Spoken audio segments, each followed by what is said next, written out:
கொள்கை இதுதான், வெளிப்படையாக அறிவித்தார் விஜித ஹேரத்.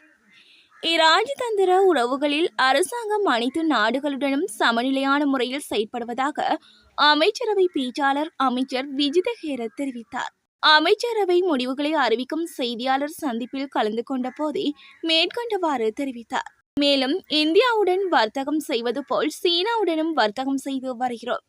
நாம் உண்மையில் எந்த நாட்டையும் பிரித்து பார்க்கவில்லை. நாடு சிறியதோ பெரியதோ என்று பார்க்காமல் அனைத்து நாடுகளுடனும் இலங்கை இராஜதந்திர உறவுகளை சமநிலையில் பேணுகிறது. எங்களுக்குள் எந்த வேறுபாடும் இல்லை. சீனா, இந்தியா, அமெரிக்கா, ரஷ்யா, கியூபா மற்றும் வியட்நாம் ஆகிய நாடுகளுடன் இராஜதந்திர உறவுகளை கொண்டுள்ளோம் என தெரிவித்தார். ரணில் அரசாங்கத்தின் பல திட்டங்கள் அனுர அரசாங்கத்தில் ரத்து. கடந்த அரசாங்கத்தினால் நடைமுறைப்படுத்தப்பட்ட பல திட்டங்களை ரத்து செய்ய அமைச்சரவை தீர்மானித்துள்ளதாக அமைச்சரவை பேச்சாளர் விஜித ஹேரத் தெரிவித்தார். இன்று இடம்பெற்ற அமைச்சரவை தீர்மானங்களை அறிவிக்கும் ஊடக சந்திப்பில் கலந்து கொண்ட போது அமைச்சர் இதனை குறிப்பிட்டார்.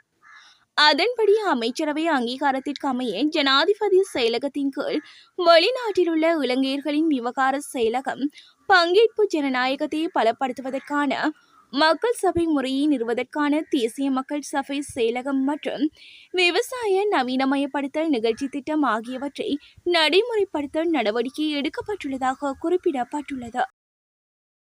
நாடாளுமன்ற தேர்தலுக்கான வேட்புமனுவை தாக்கல் செய்தார் சீலரத்ன தேரர். ஜனசத பெரமுனவின் தலைவர் பத்திரமுள்ளவை சீலரத்ன தேரர் எதிர்வரும் பொது தேர்தலுக்கான வேட்புமனுவை தாக்கல் செய்துள்ளார். திருகோணமலை மாவட்ட செயலகத்தில் இன்றைய தினம் வேட்புமனு தாக்கல் செய்யப்பட்டது.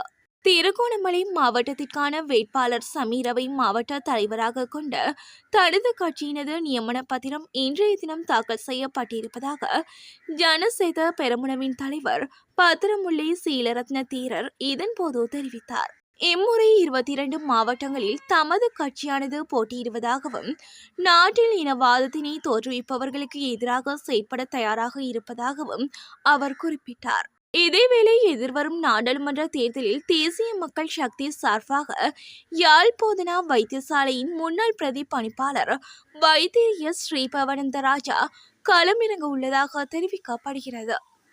யாழ் போதனா வைத்தியசாலையின் பிரதி பணிப்பாளராக கடமையாற்றிய வைத்தியர் ஸ்ரீ பவானந்தராஜா பின்னர் களுபோவில வைத்தியசாலைக்கு இடமாற்றம் செய்யப்பட்டமை குறிப்பிடத்தக்கது.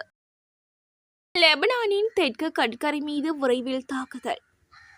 லெபனானின் தெற்கு கடற்கரையில் தாக்குதல் தொடங்கப்பட உள்ளதாக இஸ்ரேல் இராணுவம் தெரிவித்துள்ளதாக சர்வதேச ஊடகங்கள் செய்தி வெளியிட்டுள்ளன. காசாவை நிர்வகித்து வரும் ஹமாஸ் அமைப்பினர் மீது இஸ்ரேல் நடத்தும் போரில் ஹமாஸுக்கு ஆதரவாக ஹிஸ்புல்லா அமைப்பினர் இஸ்ரேல் மீது தாக்குதல் நடத்தி வருகின்றனர்.